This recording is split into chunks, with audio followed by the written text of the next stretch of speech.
A colossal stone guardian rests silently in the deserts of Pakistan. This is the Sphinx of Balochistan, a massive formation so strikingly familiar it seems to defy explanation. By the end of this journey, you will have the full story behind one of archaeology's greatest modern enigmas, weighing the evidence that could rewrite ancient history. We will investigate whether this is a miraculous accident of wind and stone or a deliberately carved relic from a forgotten age. What does it mean when the earth itself seems to hold a memory? The story of its modern discovery begins not with a formal archaeological dig, but with a whisper. In the early 2000s, as internet access expanded globally, images and shaky video clips started to emerge from a remote corner of Pakistan. They were shared by adventurous travelers and local guides exploring the dramatic landscapes of Hingol National Park, a vast protected area along the Makran coast. This region is a geological wonderland known for its sculpted mud volcanoes, towering cliffs, and surreal rock formations carved by millennia of wind and rain. Yet archaeology had barely scratched its surface. Into this wild setting came reports of something impossible. The first people to document it stood before a mountain of stone and felt a profound, instinctual recognition. The formation was colossal, easily over 100 feet in length and many stories tall. Its silhouette against the desert sky was unmistakable. There was a prominent, rounded head facing westward, a smooth, leonine body lying prone, and even what appeared to be a defined neck and chest. The immediate, shocking thought for anyone who saw those early pictures was simple. It looked exactly like the Great Sphinx of Giza. This was not a vague resemblance. The proportions, the posture, the very aura of a silent guardian seemed replicated half a world away. The initial reaction was a mixture of pure awe and utter confusion. Could the relentless forces of nature, the very same wind and erosion that created the park's other fantastic shapes, have accidentally produced this one perfect, iconic form? Or were they looking at something intentional, a monument crafted by hands belonging to a culture lost to time? Those first grainy photographs and videos did not provide answers. Instead, they poured fuel on a fire of speculation, sending a thrilling question echoing across the globe. What exactly was sleeping in the Balochistan desert? The sheer scale of the formation is the first thing that overwhelms you. From tip to tail, this stone beast stretches for an estimated 180 feet, or about 55 meters across the desert floor. That is longer than an Olympic swimming pool. In height, it rises to a staggering 70 feet, or over 20 meters, which is roughly equivalent to a 7-story building. To put that in a truly jaw-dropping perspective, the Great Sphinx of Giza measures 240 feet in length and 66 feet in height. While the Balochistan formation is slightly smaller, the comparison is not one of a pebble to a mountain, but of one colossal, intentional-looking sculpture to another. They exist in the same breathtaking category of size, a scale meant to humble human observers. Its posture is unmistakably that of the classic Sphinx. The massive body lies in a reclining position, as if eternally at rest yet poised for action. You can trace the long, smooth line of its back, sloping down toward what many interpret as extended front paws resting on the ground before it. The head, facing resolutely westward, is what truly captivates and confounds. From certain angles, the erosion has carved what looks like a broad, feline face with a strong jawline. Above it, the rock forms a distinct, flat-topped protrusion that bears a startling resemblance to the Nemes headdress worn by Egyptian pharaohs, the iconic striped cloth that frames the face on the Giza Sphinx. Some observers even point to subtle indentations that could be interpreted as eyes, a nose, and a mouth, though millennia of wind-blown sand have softened any sharp edges. The material itself tells a story. The formation is carved from the local sedimentary rock, a relatively soft sandstone and conglomerate that is common to the Hingol region. This is a crucial detail because this type of stone is highly susceptible to erosion. The relentless desert winds carrying abrasive sand particles act like a natural sandblaster. Seasonal rains, though rare, also contribute to the weathering process. This means the landscape around it is full of other strangely shaped pinnacles and arches, all sculpted by these same natural forces. So the million-dollar question is written right into the stone itself. Did those random forces over millions of years just happen to create this one perfectly proportioned sphinx-shaped monument amidst a gallery of abstract shapes? Or did ancient artisans identify this promising natural outcrop and use their tools to refine it, to enhance what nature had begun, creating a form so specific it echoes across continents and cultures? The rock does not give up its secrets easily, but every line and contour invites us to look closer. Geology offers a powerful and sobering counterpoint to the breathless speculation. To the trained eye of an earth scientist, the Sphinx of Balochistan presents not as a mystery, but as a magnificent textbook example of natural forces at work. The primary principle invoked here is pareidolia, a fascinating quirk of human perception where our brains insist on finding meaningful patterns, especially faces and figures, in random visual noise. We see the man in the moon, a face in the clouds, or the Virgin Mary on a piece of toast. It is an innate, hardwired function, a survival mechanism that helped our ancestors spot predators hidden in foliage. When we look at the eroded massif in Hingol, our pattern-seeking brains, already primed by knowledge of the Egyptian Sphinx, desperately want to connect the dots to complete the picture of a reclining lion with a human-like head. But does the rock itself agree with that story? Many geologists argue it does not. They point to the region's dramatic history, located within the Makran accretionary wedge. This is a geologically complex and active zone where one tectonic plate is slowly diving beneath another, crumpling the Earth's crust, pushing up mountain ranges, and creating a landscape perpetually under construction. This activity, combined with a punishing desert climate, makes for a master sculptor. The dominant process here is differential weathering. The formation is not made of uniform stone, but of layers of sedimentary rock with varying hardness. Over millions of years, wind-driven sand has acted like a cosmic sandblaster, scouring away the softer layers at a faster rate than the harder ones. What remains are the more resistant ridges and blocks. This process can create astonishingly smooth surfaces, sharp edges, and recessed areas that, from a specific angle and with a generous dose of imagination, can outline a head, a back, or paws. The apparent details, like the headdress or facial features, could simply be the incidental result of a harder layer of rock capping a softer one, or a vertical fracture line weathered into a groove that looks like a carved mouth. There is no need to invoke ancient lost civilizations, these scientists would say, when the existing toolbox of geology contains every tool necessary to explain what we see.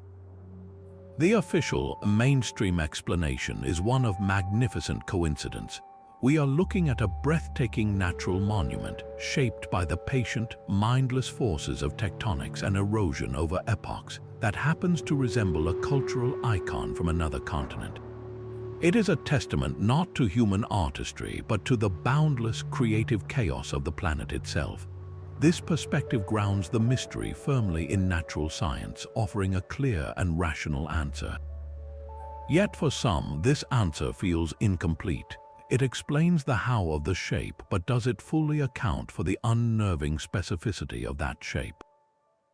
When you line up the silhouette of the Balochistan Formation with that of its Egyptian counterpart, the coincidence becomes so profound it borders on the statistically miraculous. This leaves a door open, a crack in the rational explanation through which a more tantalizing question whispers. What if nature provided the canvas, but an ancient hand provided the final, defining touches? But geology's elegant explanation is not the final word. For every expert who sees a random wonder of erosion, another points to details that seem to defy randomness. The most compelling arguments for a human hand come from a close inspection of the stone itself, where proponents claim to see the ghostly signatures of ancient tools. If you look beyond the overall silhouette and focus on specific areas, a different story begins to emerge from the rock. The first anomaly is the platform. The entire formation does not simply rise from a gradual slope. Instead, it appears to sit upon a distinct leveled base, a flat terrace that runs along its length. Natural erosion tends to create sloping, irregular foundations, not sharp, horizontal planes. This flat base looks engineered, as if the ground was intentionally prepared to support a monument. Then examine the lines of the structure. Along what many see as the creature's back and the top of its head, there are remarkably straight ridges and edges. Wind and water erosion are artists of curves and rounded forms. They rarely produce such persistent, linear precision over distances of dozens of feet. Even more telling are the features around the pores and the sides of the formation. Here, researchers like Brian Forrester and others in the alternative history community have highlighted what appear to be right angles, rectangular recesses, and stepped patterns. In several close-up photographs, especially those enhanced digitally to highlight contours, you can see shapes that look less like fractured stone and more like deliberate geometric cuttings. Some areas show parallel grooves or channels that run in straight lines, patterns consistent with the use of heavy tools to quarry and shape the stone. The debate hinges entirely on interpretation.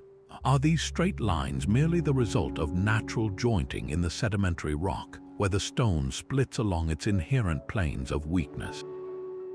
Are the right angles just a lucky intersection of two such fracture lines? Mainstream geologists would say yes, absolutely. They argue that in a landscape shaped by tectonic forces, such clean fractures are common. The rectangular recess could be a block that simply weathered out and fell away. Yet, for those who believe the formation was enhanced by humans, the accumulation of these features is too much to dismiss. It is one thing for nature to carve a shape that vaguely resembles a sphinx. It is quite another for it to also create a flat platform, straight architectural lines, and geometric niches all on that same formation. The probability of that perfect storm of coincidences feels, to them, vanishingly small. These contested marks are the heart of the mystery. They are the scratches on the surface of time, and whether they were made by the abrasive kiss of desert winds or the determined strike of a Bronze Age chisel changes everything about the story this silent giant tells. The stone guardian does not stand alone in its silence. To understand its potential story, we must widen our gaze to the landscape that cradles it, the sprawling and surreal expanse of Hingol National Park. This is not merely a desert, but a land that feels actively mysterious, a canvas where the line between natural wonder and ancient sacred site becomes beautifully blurred. The so-called Sphinx is just one remarkable feature in a gallery of geological oddities that have, for centuries, stirred human imagination and reverence. A short distance away stands another formation that captures this duality perfectly, the Princess of Hope. This is a towering natural spire of rock and clay that, through erosion, has taken on the elegant silhouette of a robed woman gazing toward the horizon. The name was given by a visiting dignitary, but the sense it inspires of a silent, watchful figure echoes the feeling one gets before the Sphinx. Then there are the Chandragupta mud volcanoes, a cluster of bubbling, gurgling cones that rise from the plain like the pustules of a sleeping earth giant. These are not just geological curiosities, they are active sacred sites. Hindu pilgrims journey here, believing the volcanoes to be a manifestation of Lord Shiva, and they perform rituals at their sulfurous vents. This is a crucial point. The landscape of Hingol is already imbued with spiritual significance. Its most unusual natural features are instinctively recognized as places of power. So if ancient peoples also wandered this valley and saw a mountain that resembled a sacred animal or a deity, would they not also be drawn to it? Would they not perhaps seek to honor that resemblance, to clarify the form that nature had so generously suggested? This leads to a tantalizing line of inquiry. If the Sphinx is indeed a worked monument, it is highly unlikely to be a solitary project. Major sacred sites are almost always part of a complex. Are there other clues scattered across this rocky terrain? Researchers and curious explorers have pointed to other peculiar features. There are clusters of stones that appear to be arranged in lines or circles, patterns that could be natural frost heaving or the remnants of primitive foundations. There are shallow caves and overhangs in the canyon walls that show signs of soot from ancient fires. Some local folklore speaks of older names for certain formations, tales passed down that hint at a time when these stones were places of gathering or ceremony. None of this constitutes definitive proof, of course. A line of stones could be a geological joint, a sooted cave could be a shepherd's temporary shelter from 100 years ago. But collectively, these details paint a portrait of a landscape that has long been interactive. Humans have lived in and moved through this region for thousands of years, from prehistoric hunter-gatherers to the traders of the Indus Valley civilization and beyond. It is a landscape that invites ritual. The mud volcanoes are considered holy. The Princess of Hope is seen as a symbolic guardian. In such a context, the presence of a colossal, sphinx-like formation begins to feel less like a bizarre outlier and more like the centerpiece of a forgotten narrative.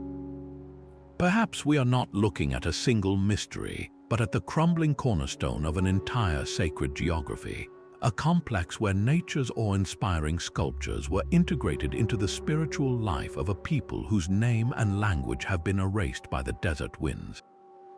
The Sphinx, then, might not be an isolated statue, but the grandest temple in a lost city of stone. This landscape of stone whispers more than one kind of story. While geologists measure erosion and historians search for tool marks, another, far older narrative weaves itself around the formation. It comes from the pages of the Ramayana, one of the world's most ancient and revered epics. Within its verses lies a tale that some believe points directly to the deserts of Balochistan, offering a mythological explanation for the Sphinx that transcends conventional history. The story centers on a pivotal moment in the Great War. The hero Lakshmana lies mortally wounded, and only a rare, life-restoring herb found on a specific Himalayan mountain can save him. The task of retrieving it falls to Lord Hanuman, the mighty monkey god devoted to Lord Rama. Hanuman flies to the mountain, but in his urgency cannot identify the single herb. So he does something astonishing. He uproots the entire mountain and carries it through the skies across the subcontinent to Lanka. As the epic recounts this miraculous journey, some regional versions and folk traditions suggest a fascinating detail. A piece of that mountain, or a fragment of the herb-laden soil, fell from the heavens as Hanuman flew. And where did it land? In the region we now call Balochistan. This is where mythology and the mysterious stone guardian collide. For those who champion this link, the Sphinx of Balochistan is not a lion with a human head, but a representation of Hanuman himself. In many depictions, Hanuman is shown in a dynamic, kneeling pose, often with a mace in hand. But he is also a guardian figure, a loyal protector. Could the reclining form in the desert be interpreted as a colossal, resting image of the monkey god, watching over the very land where a piece of the divine mountain fell? The theory expands in compelling ways. Some suggest the monument was not carved by ordinary human hands at all, but by Hanuman's own Vanara army, a race of intelligent, powerful ape-like beings, to mark this sacred site.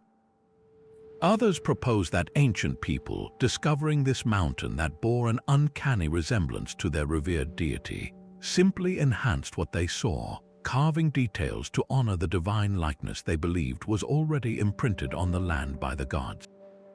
This connection is not merely a wild guess, it is deeply rooted in cultural logic. Hanuman is a figure of immense strength, devotion, and perseverance, qualities that resonate with the harsh, enduring landscape of Balochistan. Locating a monument to him in a remote, powerful place aligns with how sacred geography often works. The mythological link provides something pure archaeology cannot, a story. It gives the formation a purpose, a reason for being, and a place within a living cultural memory that stretches back thousands of years. It transforms the Sphinx from a potential historical anomaly into a potential mythological landmark, a chapter from an epic literally written in stone. Whether one views this as literal truth or symbolic folklore, it demonstrates the profound human need to explain the inexplicable. When faced with a wonder that defies easy explanation, we reach for the oldest stories we know. And sometimes those stories fit the shape of the stone a little too perfectly to ignore. The mythological threads lead us to a physical landscape that some believe holds an even grander design.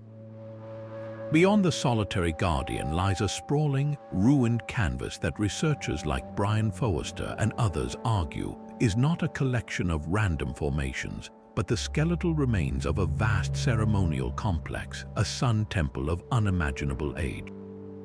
This theory asks us to shift our perspective from a single statue to an entire sacred mountain, reinterpreting every cliff face and plateau as part of a deliberate architectural plan. The so-called Sphinx, in this view, is not the destination but the monumental gateway. What surrounds it is a network of features that defy simple geological explanation. To the side of the formation, the mountain rises in a series of immense flat terraces. These are not gentle slopes but stark, horizontal levels that look like the collapsed floors of a stepped pyramid or the foundation platforms for vanished structures.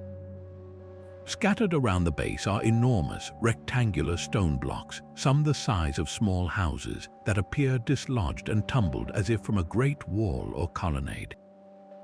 Most striking are the features on the adjacent cliff sides. Etched into the rock face are what look like broad, shallow staircases, their steps weathered but their repetitive, parallel lines still visible. They ascend to nowhere, ending at sheer drop-offs or eroded ledges, suggesting the mountain itself has been sheared away by time, taking the upper chambers of the temple with it. The layout feels intentional. Proponents of the Sun Temple theory map these elements like an archaeologist mapping a ruin. They see a central axis with the Sphinx facing the setting sun on the western horizon. The terraces align to the east, potentially to catch the first rays of dawn. The entire complex, they suggest, is oriented to celestial events. The most compelling idea is that on specific days, like the solstices or equinoxes, the sun would align perfectly with certain notches in the rock, casting beams of light that would illuminate the Sphinx or travel down the length of a staircase in a dramatic display of sacred geometry.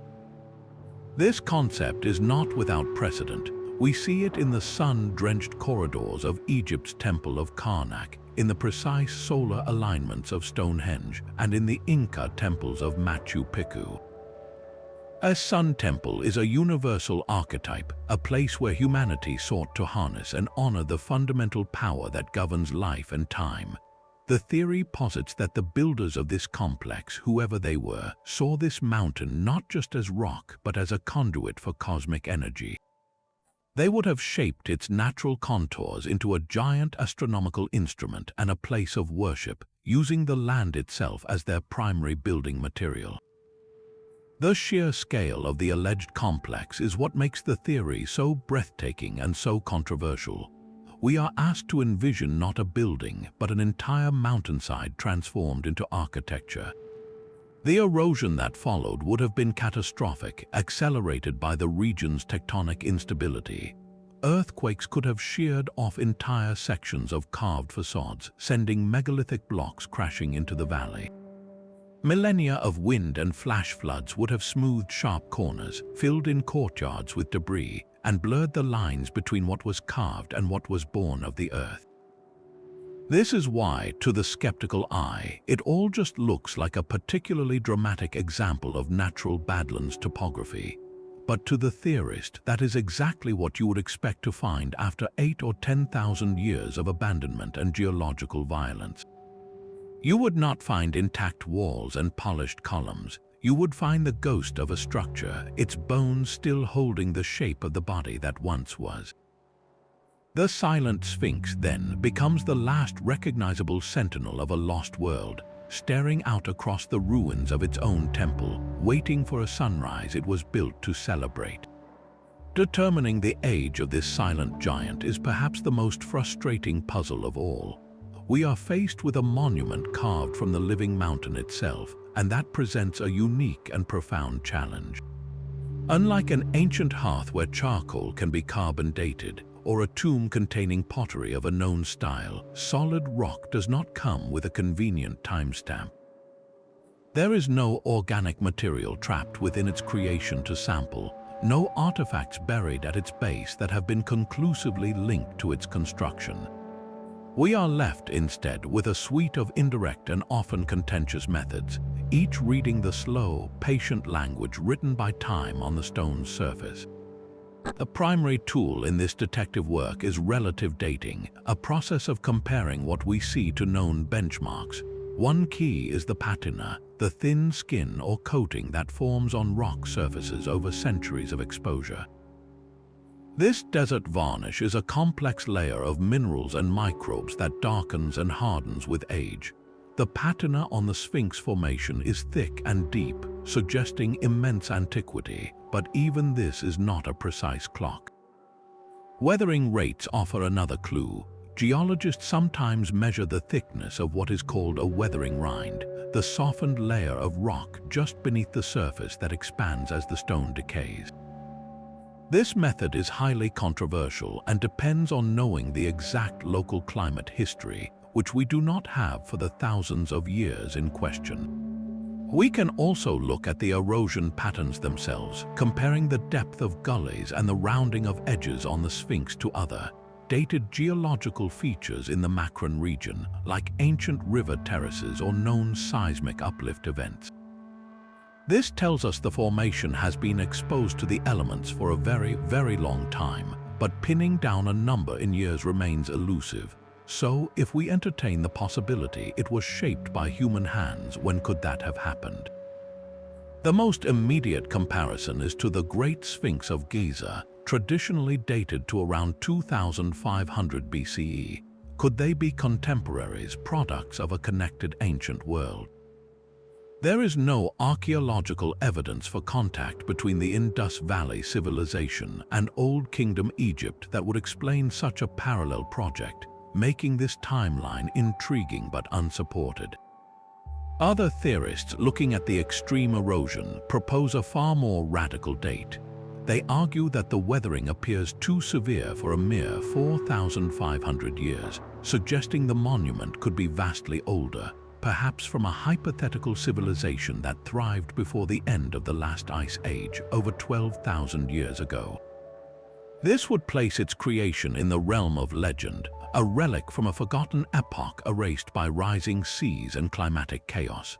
A third, more conservative possibility is that it is more recent, a work from a medieval Baloch kingdom or a traveling culture that left no written records, its origins blurred by centuries of isolation.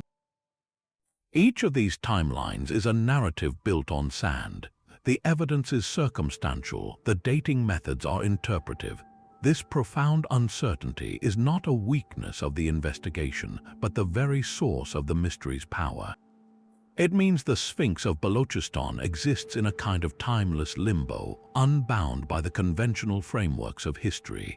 It can be a mirror, reflecting back whatever era or idea we bring to it. This lack of a concrete answer is what keeps the question alive, compelling each new generation to look at the weathered stone and wonder, not just what it is, but when its long, silent vigil truly began. The mystery of the Sphinx is no longer confined to the desert floor. Our investigation has been lifted into the sky, where modern technology offers a god's-eye view of the ancient landscape. Satellite imagery from platforms like Google Earth has fundamentally changed how we see sites like this one. From hundreds of miles in orbit, the sprawling scale of the Hingol formations becomes shockingly clear. That top-down perspective reveals patterns invisible from the ground. The so-called Sphinx is not an isolated monolith. It appears as the focal point in a network of aligned ridges, terraces, and what look like radial pathways cutting through the surrounding terrain.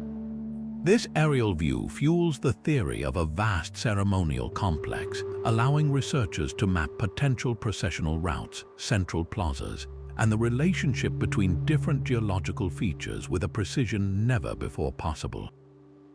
It transforms a collection of interesting rocks into a potential architectural blueprint etched into the earth itself. This technological leap continues with the advent of drone surveys and photogrammetry.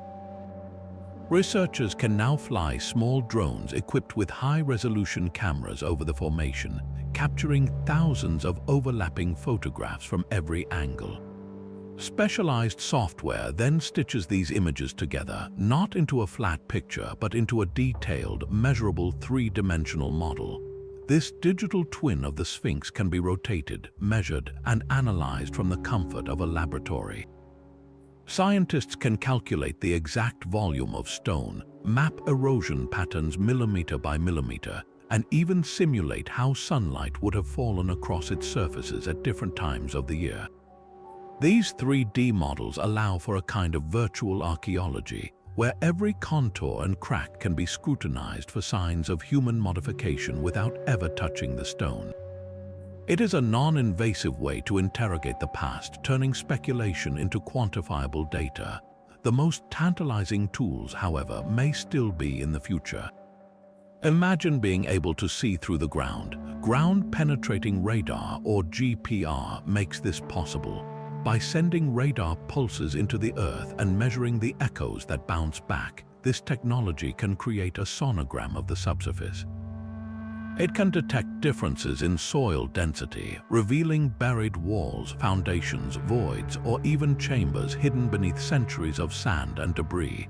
If a formal survey were ever conducted, ground-penetrating radar could be the key to unlocking the site's deepest secrets. A series of organized, parallel anomalies under the terraces would strongly suggest a man-made foundation. A void or chamber beneath the Sphinx itself would revolutionize the entire mystery. This technology represents the next frontier, promising to answer the most pressing question: is there anything beneath the surface, or is it all just solid bedrock? This leads to a final, perplexing question in our modern age of discovery. With all these powerful, non-destructive tools at our fingertips, why has there never been a formal, large-scale archaeological survey of the Balochistan Sphinx? The answers are a mix of logistics, politics, and academic priorities. The site is located in an extremely remote and geopolitically sensitive region.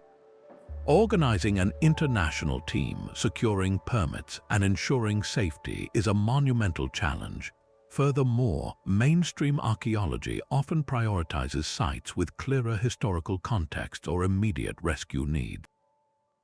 A formation that many experts dismiss as a natural wonder does not easily attract significant funding or institutional interest. The very tools that highlight its potential, the satellite images and 3D models, are often analyzed by independent researchers outside traditional academia, creating a divide between formal science and public curiosity. So the site remains in a strange limbo, intensely studied from afar yet barely touched by a trowel on the ground. It is a monument caught between the ancient and the modern, visible to everyone on the internet yet waiting for its moment on the official map of history.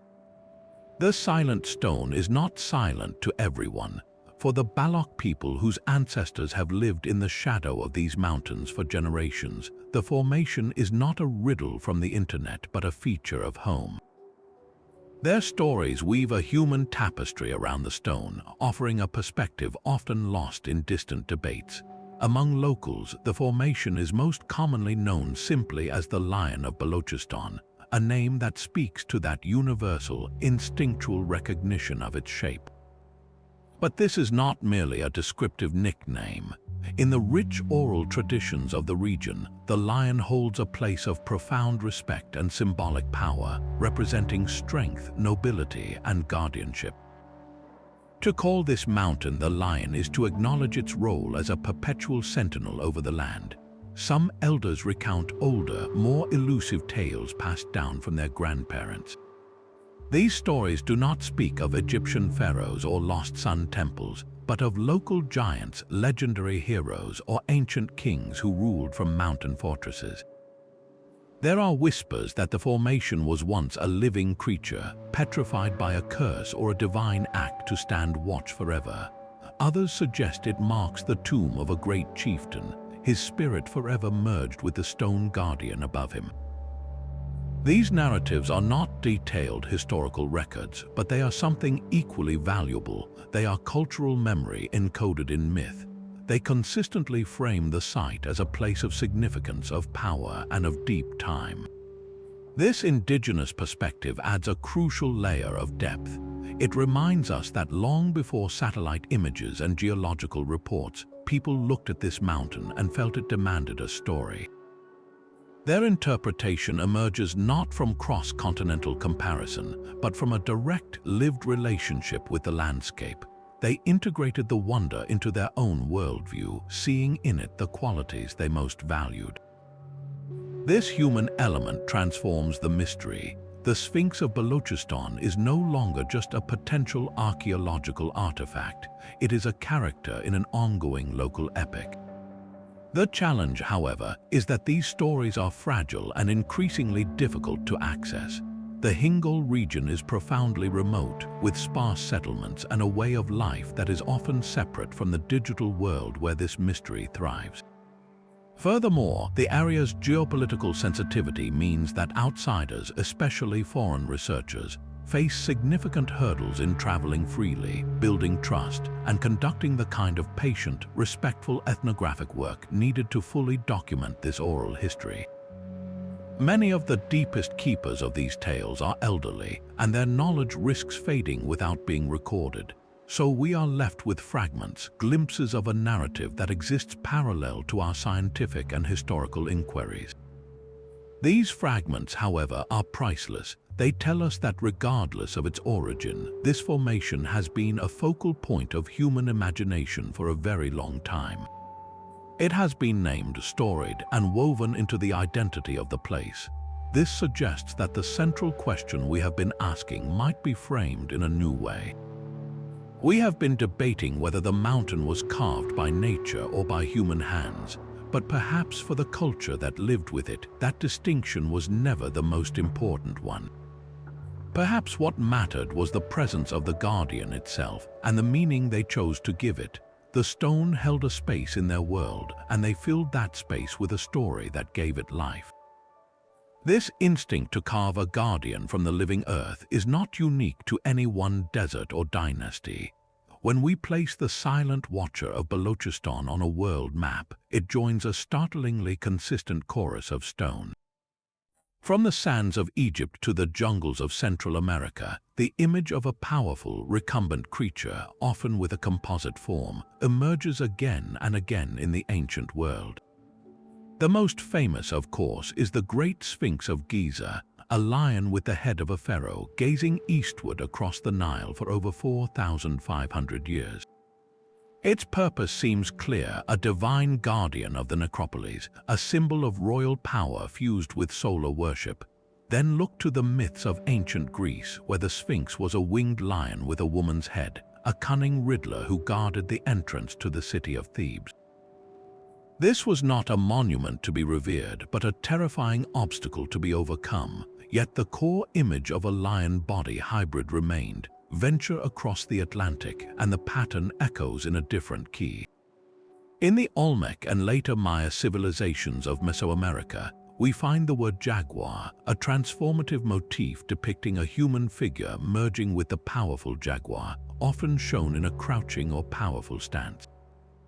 While not a reclining statue, it represents the same conceptual leap, the fusion of human intelligence with the supreme predatory strength of the local big cat, creating an icon of shamanic power and authority. And in ancient China, from the Han Dynasty onward, pairs of massive stone lions, often in a seated or recumbent pose, were placed as guardians at the entrances to imperial palaces, tombs, and temples, a tradition that continues to this day. They were known as Shi, protectors against evil spirits. So we have Egypt's guardian sphinx, Greece's mythological sphinx, Mesoamerica's transformative were jaguar, and China's protective lion statues. The geographical and cultural distances between these traditions are vast, with oceans and millennia separating them. This presents a fascinating puzzle for anyone studying the Balochistan Formation. Is this recurring motif simply an archetype, a universal symbol that arose independently in the human psyche? It is a compelling idea. The lion and big cats like the jaguar represent apex power, majesty, and protection in their respective environments. It is a natural, almost instinctual choice for a culture wanting to embody those qualities in a permanent, monumental form. The human head or elements signify intelligence, consciousness, and divine or royal connection. Combining them creates the ultimate sentinel, a being of both immense strength and supreme will. This psychological explanation, known as polygenesis, suggests that different cultures, when reaching a certain level of architectural ambition and symbolic thought, would naturally arrive at this powerful composite creature.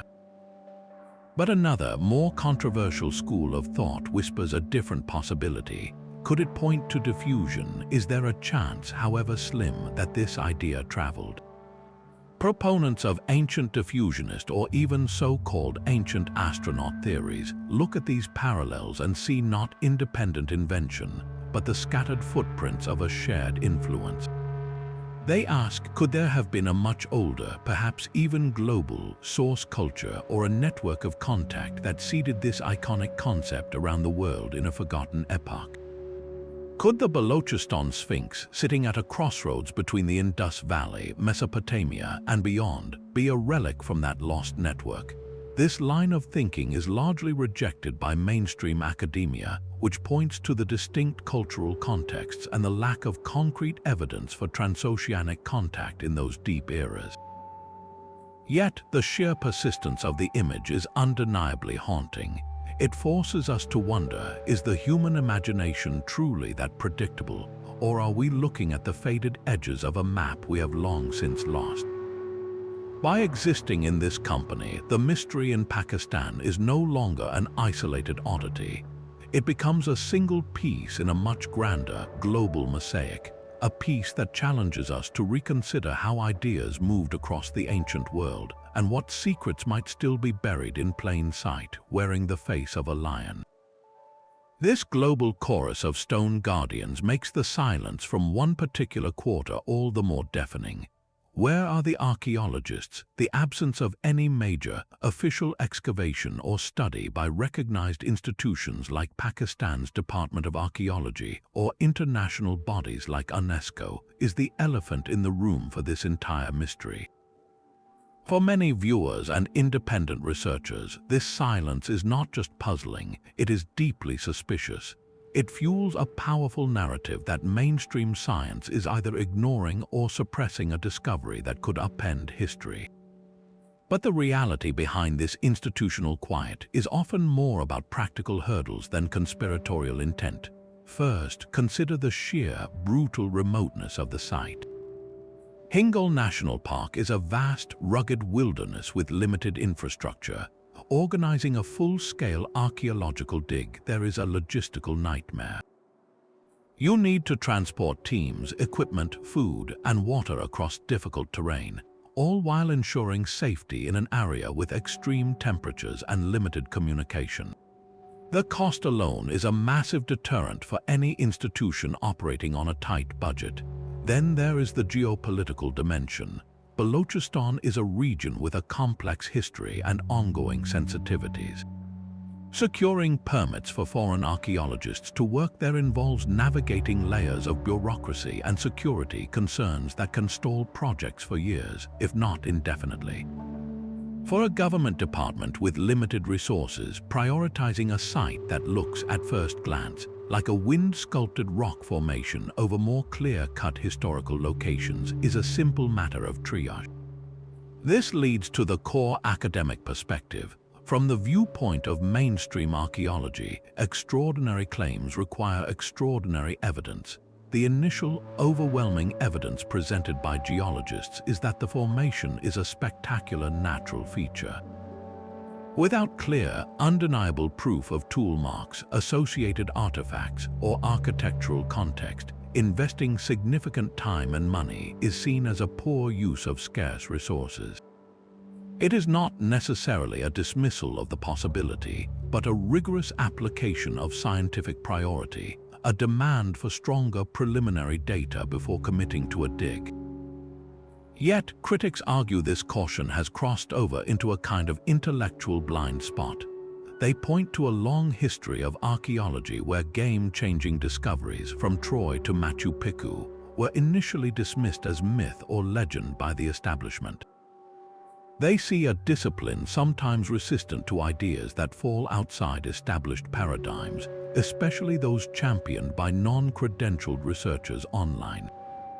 This tension between institutional caution and public curiosity is the heart of the controversy. Is the silence prudent science avoiding a wild goose chase in a dangerous place? Or is it an academic failure of imagination, a refusal to seriously investigate a potential wonder because it arrived through unconventional channels? The frustration this generates is understandable. When you see a shape that echoes across cultures and continents, you want answers. You want experts to dig, to scan, to declare it ancient or natural once and for all. The lack of that definitive engagement leaves the mystery festering in the realm of speculation, where the void of official explanation is quickly filled with theories of cover-ups and ignored histories. This silence, therefore, becomes a part of the story itself. It transforms the Sphinx from a mere geological or historical puzzle into a symbol of the ongoing struggle between established knowledge and the tantalizing, unsettling possibility of the unknown. The stone waits not just for erosion or time, but for someone with the authority and the courage to finally ask it the right questions, face to weathered face. The stone's silence speaks of a violence far greater than wind. To explain the sheer depth of erosion and the utter absence of any surrounding civilization, some researchers point to a force of unimaginable power, one that has echoed in human memory for millennia: water.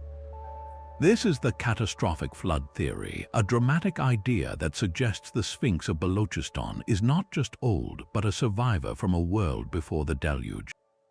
The argument begins not with myth, but with hard geology. The Makran coast, where Hingol National Park sits, is a landscape defined by its relationship with the sea. It is part of a massive subduction zone where the Arabian Plate dives beneath Eurasia, a process that not only pushes up mountains but also dramatically alters coastlines over geological time. Scientific studies confirm this region has experienced profound sea level fluctuations. Following the end of the last ice age, around 12,000 years ago, global sea levels rose by over 100 meters as continental ice sheets melted. This would have inundated vast stretches of the continental shelf, pushing the shoreline dozens, even hundreds of kilometers inland in some areas. The Indus River plain, just east of Balochistan, was likely a much larger, fertile delta that could have supported early settlements, now submerged beneath the Arabian Sea. For the flood theory proponents, this isn't just background, it's the crime scene. They argue that if the Sphinx is a man-made monument from that deep pre-flood era, its current state starts to make a terrible sense. Wind erosion creates smooth, rounded, and often horizontal weathering patterns, but the deep, vertical fissures, undercuts, and what looks like scalloped weathering on parts of the formation could be the signature of powerful, sustained water action. Imagine this colossal statue not in a desert, but partially submerged in a churning, sediment-rich torrent, or pounded by storm surges for centuries as sea levels chaotically rose. Such an environment would scour stone with a ferocity that dry desert winds simply cannot match, potentially explaining the monument's severely weathered appearance in a fraction of the time. This geological possibility finds a haunting echo in humanity's oldest stories. The theory deliberately connects the dots to a global pattern of flood myths.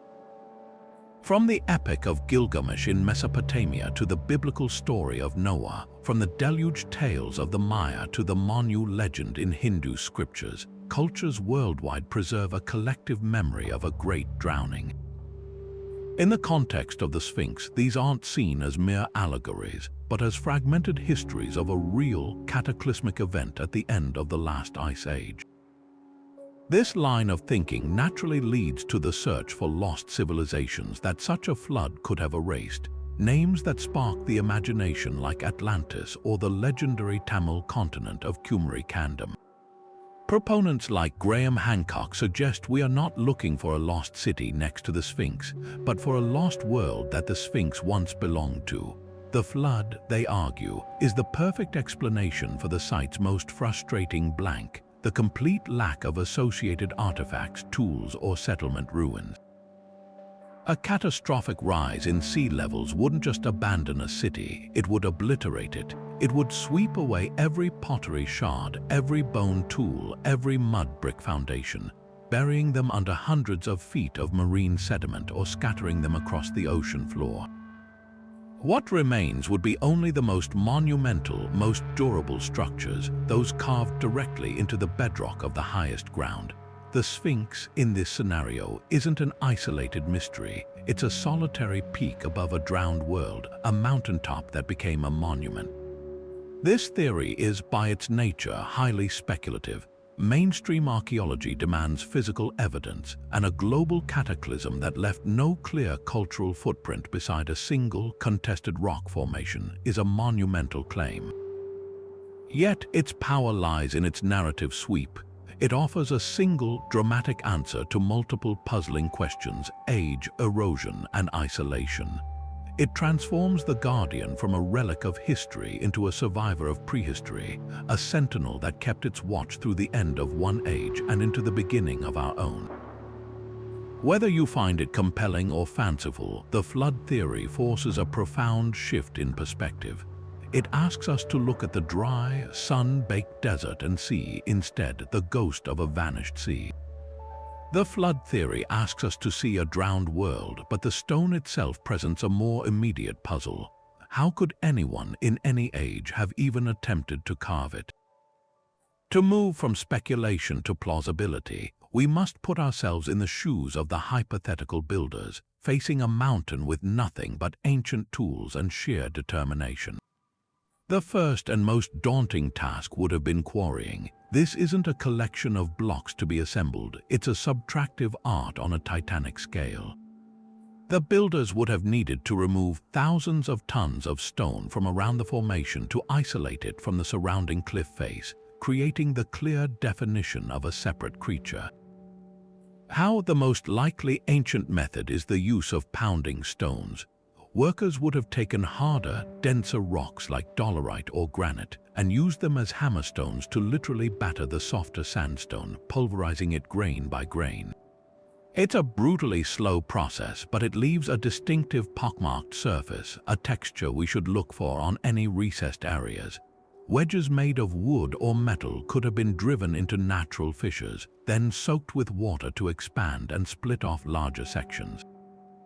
For finer shaping, they might have used abrasives. Sand, itself a form of quartz, is harder than the local sandstone. By rubbing wet sand between a stone or copper tool and the rock face, they could have sawed and smoothed surfaces with a grinding action, a technique well documented in ancient Egypt. The tools themselves become a key question. The Bronze Age, which saw the construction of the Giza complex, offered copper chisels and saws, but copper is soft, it dulls quickly against sandstone. This isn't necessarily a deal breaker. At Giza, evidence suggests masons used copper tools in conjunction with abrasive sand to cut limestone, effectively using the sand as the cutting agent while the copper served as a carrier. They also employed stone pounders for the initial rough work, so the technology existed, but the scale here is staggering. The manpower required would have been immense. We're talking about a work crew numbering in the hundreds, if not thousands, sustained for years. They would have needed shelter, food, and a vast amount of water, not just for drinking but for the abrasive slurry and possibly for the wooden wedge technique. In the arid, remote landscape of Hingol, this logistics chain would have been a monumental achievement in itself, perhaps more challenging than the carving. Water sources would have dictated the camp location, and supply lines stretching to the coast or to distant springs would have been vulnerable. Yet, there is one factor that could have made this impossible task merely extraordinarily difficult. The natural shape hypothesis suggests the builders didn't start with a blank slate. They may have identified a natural promontory that already bore a startling resemblance to a reclining lion. Their work, then, wouldn't have been to create the form from nothing, but to enhance it, to clarify what nature had suggested. They would have quarried away the excess rock to define the neck, to deepen the separation of the paws from the body, and to carve the details of the headdress and face. This reduces the volume of stone to be removed by a huge margin, turning a project of fantasy into one of ambitious but conceivable sculptural refinement. When we compare this to Giza, the parallels in method are clear, but the contexts are worlds apart. The Giza Plateau was a bustling, organized construction site near the life-giving Nile, with a centralized state directing every resource. A project in Balochistan would have been an outlier, a colossal undertaking in a marginal environment. This engineering perspective doesn't prove the Sphinx was carved, but it does something crucial. It establishes that the how is not a supernatural barrier. The ancient world possessed the basic technical knowledge to shape such a stone, provided they had the will, the workforce, and a very promising piece of rock to begin with. It transforms the question from could they have done it to why would they have done it here, in this specific, unforgiving place. The silent stone holds more than ancient secrets. It carries the weight of a modern nation's future. If the day ever comes when archaeologists confirm this is a major man-made monument, the implications for Pakistan and the province of Balochistan would be nothing short of transformative. The immediate impact would be a seismic shift in global attention. This would not be just another historical footnote. It would instantly become one of the world's great archaeological wonders, a site to rival the pyramids or Petra. International scholars, research institutions, and media from every corner of the globe would descend upon Hingol, bringing with them a flood of funding, expertise, and spotlight. Pakistan's rich cultural tapestry, often overshadowed in global narratives by contemporary challenges, would gain a powerful new symbol of ancient grandeur. For a country with a profound historical legacy from the Indus Valley civilization to the Gandhara kingdom, the Sphinx could stand as a monumental bookend, a potential link to a previously unknown chapter. The surge in cultural pride would be palpable, offering a unifying point of national identity rooted in a shared, magnificent heritage. This pride could resonate powerfully in Balochistan itself, a region with a distinct cultural identity that sometimes feels distant from the national narrative. To have one of the world's potential greatest ancient wonders in their own backyard could foster a deep sense of ownership and place. The most tangible change, however, would come through tourism. Currently, Hingol National Park is known mainly to domestic adventurers. A verified world-class archaeological site would redraw the global tourist map. We are talking about the potential for a sustainable, long-term industry. Hotels, restaurants, tour guide services, transportation, and local crafts would see unprecedented growth. The economic ripple effect could lift entire communities, providing jobs and infrastructure in a region that has long suffered from severe underinvestment and isolation. This is the dream scenario where a stone guardian becomes a cornerstone for prosperity. But history teaches us that discoveries of this magnitude rarely have simple, purely positive outcomes. The dream is fraught with complex realities. Balochistan is Pakistan's largest but least developed province, with a history of political marginalization and a long-running, low-level insurgency rooted in grievances over resources and autonomy. The sudden value of a priceless archaeological treasure in such a sensitive region could become a double-edged sword.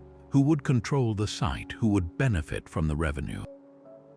There is a very real danger that a top-down approach from the central government, without genuine inclusion of local Baloch communities in planning and profit-sharing, could exacerbate existing tensions. The discovery could be seen not as a gift but as another resource to be extracted by outsiders, leading to resentment and even conflict. The specter of exploitation looms large. Unregulated tourism can be a destructive force, with crowds damaging fragile formations, littering the pristine desert, and disrespecting local customs. Without careful, culturally sensitive management, the very thing that brings opportunity could be loved to death. There is also the risk of looting and illicit excavation, as the promise of undiscovered artifacts would attract treasure hunters as surely as scholars. This means that solving the mystery is only the first step. The far greater challenge would be stewarding the truth. It would require a delicate, collaborative model that prioritizes preservation, empowers local communities as primary stakeholders, and ensures that development is sustainable and equitable. In this light, the Sphinx becomes more than a historical puzzle. It is a test. It tests a nation's ability to care for its past while thoughtfully building its future. It asks whether a symbol of ancient unity can help forge a modern one. The stone's greatest secret may not be who carved it, but whether we, today, possess the wisdom to handle its legacy. But for every compelling piece of evidence, a skeptical eye sees a different story. The digital age has given us tools to magnify and analyze every inch of the formation, and with them comes a responsibility to scrutinize the extraordinary claims with just as much rigor as we entertain them. Let's apply that scrutiny now, taking a closer look at the very features often held up as definitive proof of human artistry. First, the tool marks. High-resolution images circulated online highlight straight lines and grooves on the stone, presented as clear chisel strikes. Yet geology provides a powerful counter-argument. Sedimentary rock, like the sandstone of Hingol, forms in distinct layers. Over eons, stress from tectonic movement can cause these layers to fracture along straight planes, creating clean, linear cracks. Furthermore, a process called exfoliation or sheeting can occur.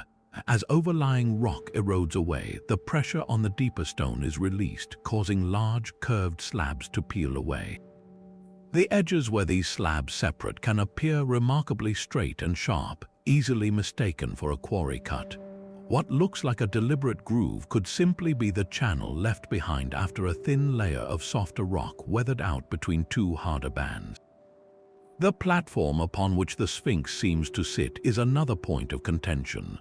From a distance, it appears as a flat, prepared terrace. However, this region is part of an ancient river basin. Geologists point out that such flat surfaces are often the remnants of old river terraces or lake beds, where horizontal layers of sediment were deposited over millennia and later exposed by erosion. The platform isn't a constructed foundation, it's a geological bookmark, a page from a time when water, not wind, shaped this land. Then there's the matter of symmetry, the seemingly perfect proportions that so strongly evoke a designed creature. This is where the powerful human tendency of pareidolia meets the chaos of natural erosion. Our brains are wired to find patterns, especially familiar ones like faces and figures. When we look at the formation with the Sphinx of Giza already in our minds, we unconsciously connect the dots. We mentally fill in the gaps between a protruding ridge that suggests a headdress and an indentation that looks like an eye socket. But if you were to remove that cultural reference, if you approached this as a geologist mapping a strange rock, you would describe a series of erosion-resistant ridges and weathering-prone hollows. The symmetry is often visible only from one or two specific angles. Move 100 meters to the left or right, and the illusion fractures, the form dissolving back into an abstract, if dramatic, geological formation. Even the most striking feature, the apparent headdress, can be explained by differential weathering. A harder, more resilient caprock sitting atop a softer layer will erode more slowly, creating that distinctive flat-topped projection. It's a common sight in deserts worldwide, from the American Southwest to the Australian outback. The skeptical perspective doesn't seek to diminish the wonder of the place, but to ground it in the documented, observable laws of earth science. It argues that we are not looking at a puzzle that requires a lost civilization as the answer, but at a masterpiece authored by time, pressure, and climate. This rigorous analysis is essential because a mystery only holds its power if we've honestly tried to solve it. By confronting the most persuasive arguments for an artificial origin and weighing them against natural explanations, we don't weaken the story, we deepen it. We move from blind speculation to informed wonder, acknowledging that sometimes the most incredible truths are written not by human hands, but by the patient, unimaginable force of the planet itself. Perhaps the deepest mystery here is not carved in stone, but woven into our own minds. We are drawn to enigmas like the Balochistan Sphinx, not just for what they might tell us about the past, but for what they reveal about our present need for wonder. There is a profound human longing to peer beyond the edges of the history books, to believe that our collective story is grander, more mysterious, and more interconnected than the established timeline allows.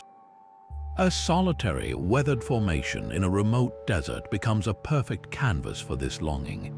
It represents a gap in the official record, a blank space where we are free to project our most captivating stories of lost civilizations, global prehistoric travelers, or even divine intervention.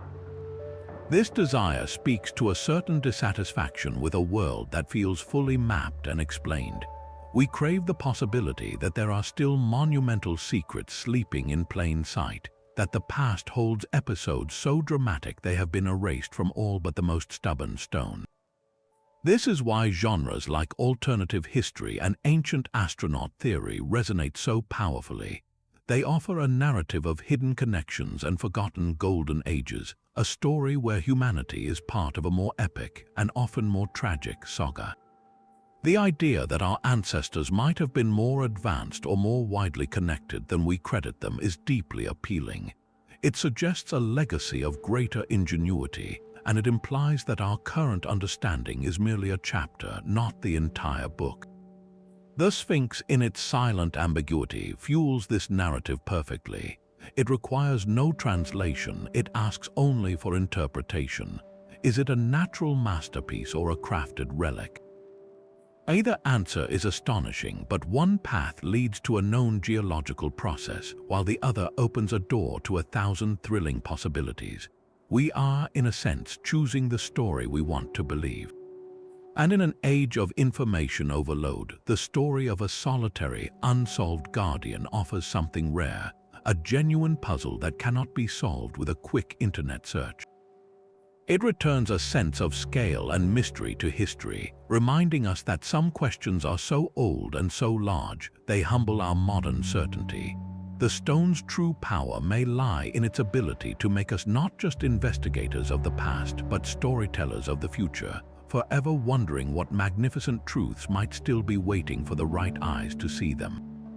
A short walk from the guardian's shadow, the earth itself seems to open up.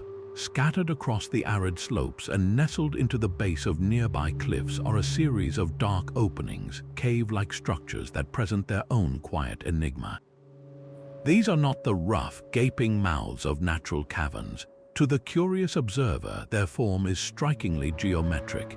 The entrances often appear squared off, with sharp, 90-degree corners at the top. Inside, the walls and ceilings sometimes look smoothed, the chambers bearing a boxy, almost architectural regularity that feels deeply out of place in a landscape of wind-sculpted curves. Their presence so close to the Sphinx formation immediately sparks a compelling question. Are we looking at mere erosional quirks or the silent rooms of a lost complex? Photographs reveal spaces that could be interpreted in several ways. Some are shallow niches, barely deep enough for a person to stand within, facing the open desert like windows. Others tunnel back several meters into the rock, creating dark, cool interiors shielded from the relentless sun. Their shapes invite speculation about ancient function. Could these have been simple tombs where the deceased were laid to rest with a view of the sacred guardian? Might they have been meditation cells for ascetics or priests seeking solitude in this powerful landscape, or perhaps secure storage chambers for ritual objects or supplies? Their proximity to each other and to the Sphinx suggests they could be part of a unified layout, the utilitarian or spiritual annexes to a grand ceremonial center. The core of the debate, just as with the Sphinx itself, hinges on the origin of those clean lines. Geologists offer a natural explanation centered on a process called joint-controlled weathering. The sedimentary rock here is crisscrossed with natural vertical cracks or joints. When water, even rare rainfall, seeps into these cracks, it can freeze and expand or simply erode the rock from within. Over millennia, this can weather out entire blocks of stone along these pre-existing planes of weakness. The result can be astonishingly geometric, creating hollows with straight walls and right-angled corners that look meticulously carved. Wind swirling abrasive sand into these incipient openings can then smooth the interiors, enhancing the artificial appearance. In this view, the caves are simply nature's masonry, a coincidental byproduct of the region's specific geology. Yet, for those who see a human hand at work, the accumulation of features feels intentional. They point to specific caves where the floor appears leveled, not sloping with the natural bedrock. They highlight entrances where the roof is a perfectly flat, horizontal line, as if cut by a tool. In some images, you can see what look like narrow ledges or benches carved into the interior walls, features that serve no erosional purpose but would be practical for human use. The most compelling argument is their placement. These geometric caves are not randomly distributed across hundreds of square miles. They cluster in the immediate vicinity of the Sphinx formation. This clustering could suggest a focal point, a reason for people to be here, modifying the landscape in multiple, complementary ways. Whether natural or carved, these dark openings profoundly change the character of the site. A lone, spectacular statue is one thing, a monument to be visited, but a collection of habitable or usable spaces implies presence, duration, and activity. It transforms the location from a potential shrine into a potential settlement or active ritual complex. The caves, real or imagined, populate the empty landscape with ghostly inhabitants. They suggest people living in the guardian's shadow, tending its rites, or simply surviving under its stony gaze. This expansion from a singular wonder to a networked landscape deepens the mystery exponentially. It asks us to listen not just for the story of the giant, but for the whispers of the community that might have lived in its echo. A sphinx is never just a statue, it is a statement carved in stone. To understand what the Balochistan formation might mean, we must first listen to what its famous cousins have said for millennia. In ancient Egypt, the Sphinx was the ultimate fusion of power. The lion's body represented the brute strength and sovereignty of the king, while the human head, often a specific pharaoh's likeness, embodied his divine intellect and will. This composite creature was a guardian, a protector of sacred spaces like temple entrances and royal tombs, staring eternally toward the horizon it was sworn to defend. Its message was one of order, stability, and eternal vigilance. Then cross the Mediterranean to ancient Greece, and the Sphinx transforms. Here it was a winged lion with a woman's head, a cunning and malevolent being that besieged the city of Thebes. It posed a riddle to travelers, devouring those who failed. This Sphinx was not a protector but a prohibitor, a monstrous obstacle that tested wisdom and marked a boundary between the known world and chaos. So, from these two great traditions, we inherit two powerful archetypes, the divine guardian and the riddling gatekeeper. This duality hangs in the air around the Balochistan stone. If this formation was intentionally shaped to resemble a sphinx, which story was it meant to tell? Could it have been a monumental guardian watching over something precious? The location offers clues. Hingol sits near the Makran coast, a historical corridor for maritime trade connecting the Indus Valley with Mesopotamia and the Persian Gulf. A colossal stone lion facing the sea could have served as a navigational landmark and a territorial marker, a silent declaration of protection or control over a lucrative coastal route. Alternatively, perhaps it guarded something more profound, a sacred spring, a royal tomb cut into the mountain, or the Sun Temple complex some believe lies in ruins around it.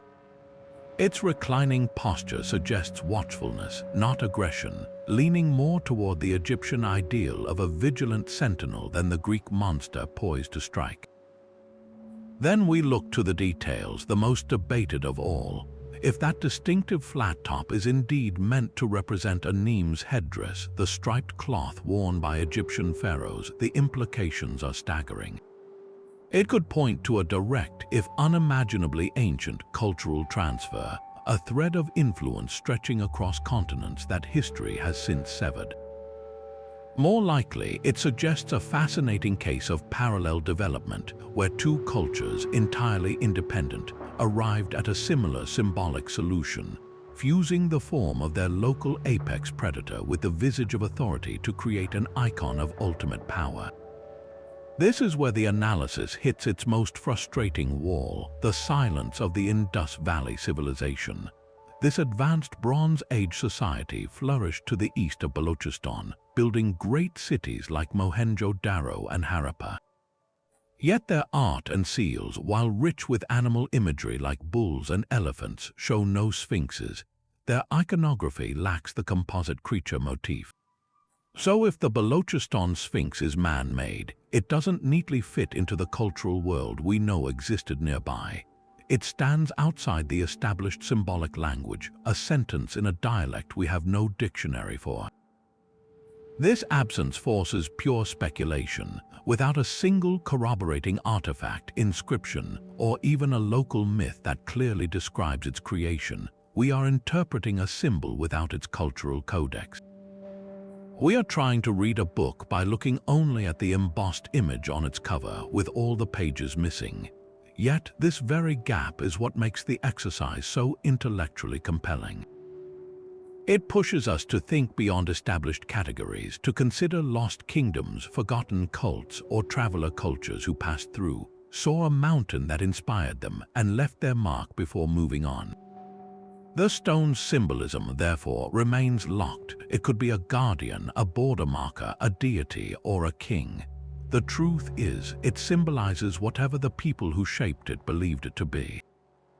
And until we can hear their words, we are left with the echo of our own questions, reflected back at us by the silent, stony face. The time for speculation alone is over. What if we stopped debating from afar and actually mounted the expedition this mystery deserves? Imagine a team not of armchair theorists, but of boots-on-the-ground experts converging on that remote valley. The first step is assembling the right minds. You would need a lead geomorphologist, someone who reads landscapes like a book, to distinguish a natural joint from a tool strike with absolute authority. Beside them, an archaeologist specializing in megalithic construction, who understands how ancient hands moved mountains.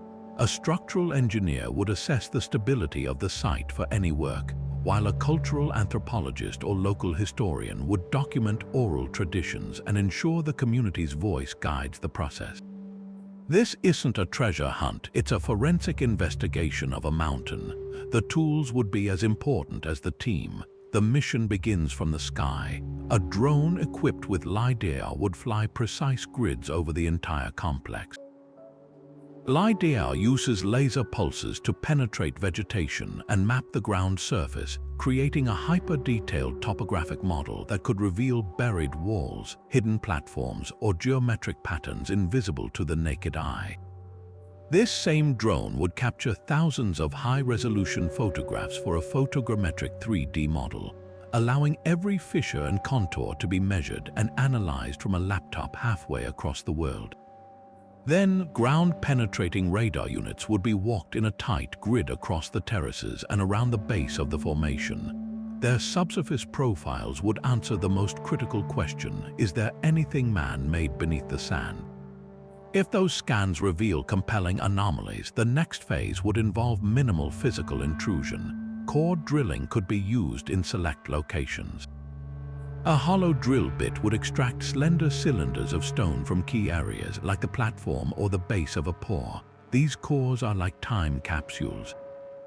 Laboratory analysis could detect microscopic polish from tools, residues from pigments or binding materials, or even pollen grains trapped in ancient mortar, offering a snapshot of the environment when the work was done. Only if all this data screams for it would a limited surgical excavation be considered.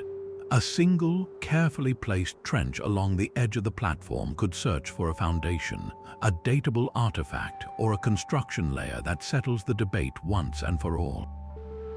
Of course, such an endeavor faces towering practical walls. Funding would be substantial, requiring a partnership between a university, a documentary film company, and perhaps a private foundation passionate about historical mysteries.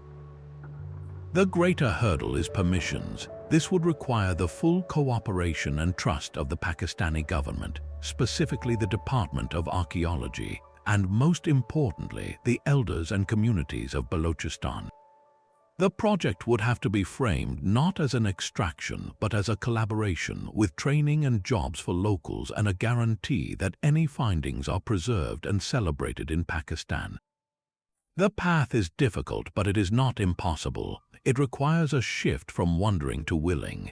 The blueprint for truth exists. It waits in the convergence of satellite technology, ground-sensing science, and respectful, rigorous fieldwork.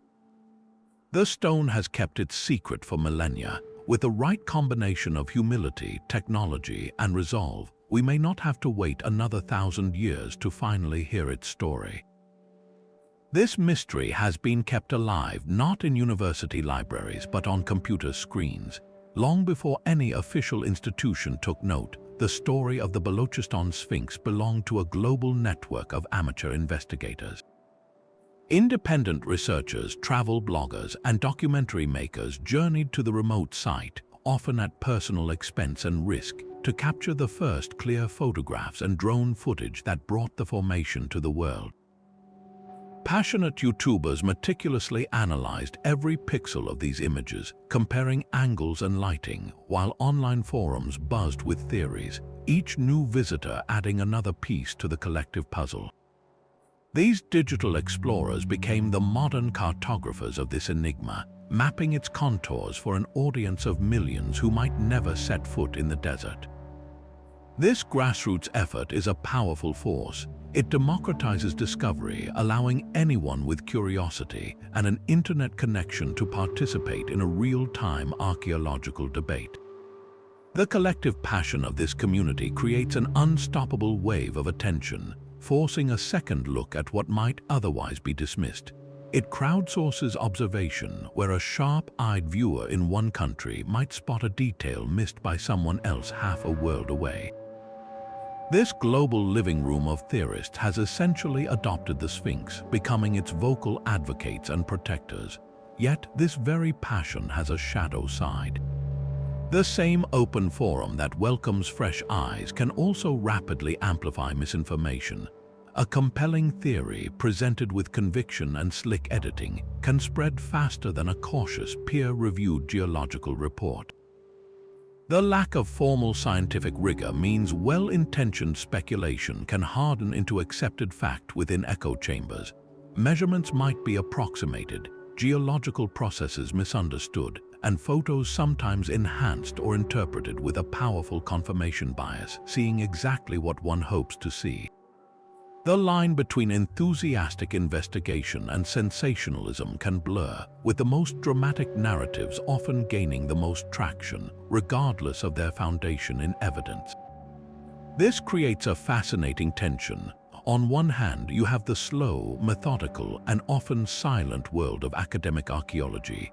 On the other, a vibrant, noisy, and impatient digital town square demanding answers. One operates on proof, the other on possibility. This isn't necessarily a conflict, but a disconnect. The official silence from institutions feels like a dismissal to the online community, while the speculative theories from amateurs can appear unserious to trained scientists. Yet, crucially, this dynamic makes you, the viewer, an active participant. Your curiosity, your search for this video, your weighing of the arguments, places you squarely within this global community of Sphinx hunters. You are not just a passive listener to a finished history, you are part of the ongoing investigation, sorting signal from noise and deciding what you believe. This collective wonder, for all its flaws, ensures the silent stone is never truly alone. It is watched over by 1,000 curious eyes, each hoping to be the one to finally decipher its ancient, weathered message. The moment has come to weigh all the evidence we have gathered. Picture a great, ancient scale, its bronze pans hanging in perfect balance. On one side, we place every argument for a natural wonder. On the other, every clue that points to a human hand. Let us see where the needle of reason truly points. The case for nature is undeniably heavy. First, we have the powerful force of pareidolia, that hardwired human instinct to see familiar shapes in random patterns. Our brains are desperate to find a sphinx in that mountain, just as they find faces in clouds. Then, there is the overwhelming geological context. The Hingol landscape is a gallery of wind-sculpted oddities, from the Princess of Hope to twisted mud volcanoes. The same processes that carved them could absolutely have created this form. Most damning of all is the profound and complete silence of the ground. No tools, no pottery, no burials, no foundations, no midden heaps. Not a single datable artifact has been found in direct association with the formation. In archaeology, absence of evidence is not always evidence of absence, but such a total void is a powerful argument against a sustained, complex civilization at the site. Mainstream science rests its case here, and the weight on this side of the scale sinks with a decisive thud. Now, let us gently add the counterweights. On the other pan, we place the collection of anomalous features, the straight lines, right angles, and leveled platforms that feel architectural. We add the deep cultural resonance, from the local lion of Balochistan folklore to the epic link with Hanuman's flight in the Ramayana. Finally, we place the compelling, if speculative, context of a potential sun temple complex, the geometric caves, and the aligned terraces that suggest a designed landscape, not a solitary statue. Individually, each of these points can be explained away. Together, they create a pattern that prickles the back of the mind. The scale does not tip, but it trembles. The current consensus, the official verdict, rests firmly with the natural explanation. It is the simpler answer, requiring no lost civilizations or rewritten history books. It aligns with everything we know about how deserts shape stone. Extraordinary claims, as the saying goes, require extraordinary evidence, and as of today, that caliber of proof, a chisel mark that cannot be disputed, an inscription, a sealed chamber, remains elusive. It is missing, yet the scale does not slam down. It hangs quivering in that narrow space between certainty and wonder, because the evidence against it being purely natural is not zero. It is a collection of whispers, of questions that geology has not yet fully silenced. The mystery persists not because the answer is obvious, but precisely because it is not. The evidence is tantalizingly, frustratingly incomplete. We are left standing before two equally profound truths. One is the awesome, creative power of our planet, capable of crafting perfect illusions over millions of years. The other is the relentless, hopeful curiosity of the human spirit, which looks at a mountain and dares to see a message. That journey from a single strange rock in a Pakistani desert to a global conversation is the real story here. We have stood at the crossroads of geology and mythology, of satellite data and ancient flood tales, weighing the patient logic of erosion against the thrilling possibility of a lost hand. The Balochistan Sphinx, in its magnificent silence, offers no final verdict. It simply exists, a question carved or born into the landscape, and perhaps that is its greatest purpose.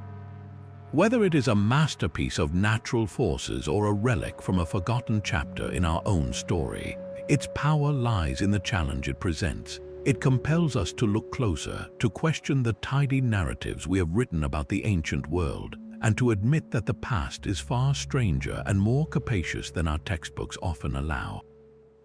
It reminds us that history is not just what has been found, but what might still be waiting, hidden in plain sight beneath the dust of ages.